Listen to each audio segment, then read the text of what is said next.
क्या एक इंसान बिना तलवार, बिना बंदूक, सिर्फ सच्चाई और अहिंसा से दुनिया का सबसे बड़ा साम्राज्य हिला सकता है? हाँ, उसने किया था। उसका नाम था मोहनदास करमचंद गांधी। वो इंसान जिसने महात्मा बनकर न सिर्फ भारत को आज़ादी दिलाई, बल्कि पूरी दुनिया को सिखाया कि हथियारों से नहीं, विचारों से भी क्रांति लाई जा सकती है। 1869, पोरबंदर, गुजरात। एक साधारण परिवार में जन्म हुआ, लेकिन सोच असाधारण थी। गांधी जी के पिता दीवान थे, माँ धार्मिक और सरल स्वभाव की थी।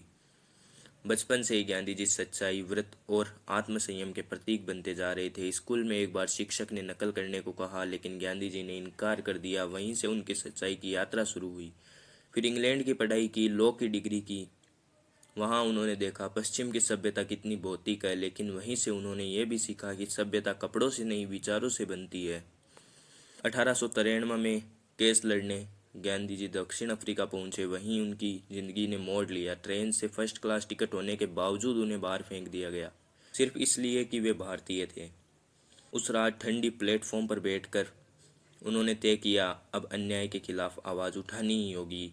वहीं से सत्याग्रह का जन्म हुआ, सत्य के लिए आग्रह, यानी हिंसा नहीं, सच्चाई के बल पर अन्याय का विरोध। उन्होंने वहां हजारों भारतीयों को जोड़ा और बिना हिंसा के ब्रिटिश शासन को झुका दिया। दक्षिण अफ्रीका उनका प्रयोगशाला बना, जहां उन्होंने मानवता की असली ताकत खोजी। 1915 गांधी जी जब भारत वापस लौटे, भारत गुलाम था, हर तरफ अन्याय, अत्याचार और डर। लेकिन गांधी जी ने कहा, डर नहीं, धैर्य रखो। उन्होंने किसानों की लड़ाई लड़ी, चंपारण, खेड़ा, अहमदाबाद जैसे आंदोलनों से पहली बार भारत को अहिंसा की ताकत का एहसास हुआ। उन्होंने सिखाया, जब तुम सत्य के रास्ते पर हो तो जीत निश्चित है।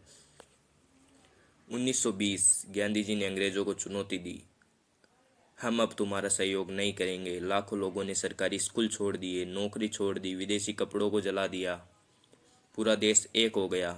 एक ऐसी एकता जो इतिहास में कभी नहीं देखी गई। लेकिन उन्होंने कहा, हिंसा मत करो। उनकी ये सोच हर भारतीय को अपने आप में विश्वास दिलाने लगी।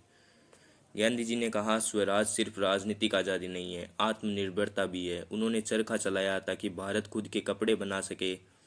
उनका संदेश था, जिस दिन हर गांव आत्मनिर्भर बन जाएगा, उस दिन भारत सच्चे मायने में आज़ाद होगा। आज के दौर में भी यह संदेश उतना ही ज़रूरी है। अगर हम खुद पर भरोसा करना सीख लें तो कोई ताकत नहीं जो हमें हरा सके।